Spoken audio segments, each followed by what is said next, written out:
જય માતાજી મિત્રો, મનીષ ગોહિલ અને એક વિડીયો જોતો મને તો ખૂબ જ મજા આવી કે ભાઈ જો સરપંચ હોવા જોઈએ ને તો આવા એમાં કઈ ઘટે જ નહીં. જો નીચે મૂકું છું, વિડીયો જોઈ લેજો તમે. સોસાયટી બીચ છે, 12-15 હજાર માણસ અહીંયા જમશે, 5000 માણસો વેલનાથે જમશે. કાંઈ કોઈ ફરિયાદ આવી, કોઈ લથડિયા ખાતો જોયો રાતે આ હાલતમાં ઉપાડી લેવાનો છું. દીકાભાઈ આમ કહી દીજો બધા અને ભાંગી નાખજો. આવતા બુધવાર થી ફિલ્મ તારા બંધ.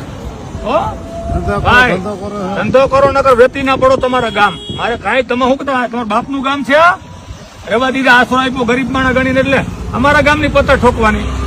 આજો નથી ને કે ધોકા ફાડી નાખો. આ બુધવારે મેળો ભરે જોતો નથી. મારે નથી ગમતું ને આ ગામમાં નહીં હાલે. હું ભાંગી નાખીશ તને બધાને. આવતા બુધવારે કઈ મળ્યું રણછોડિયા એટલે તમે અહીં નથી.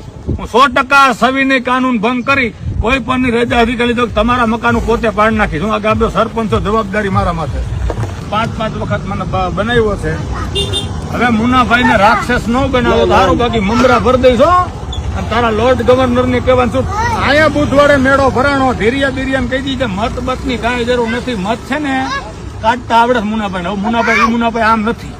બહુ તમારું સહન કર્યું.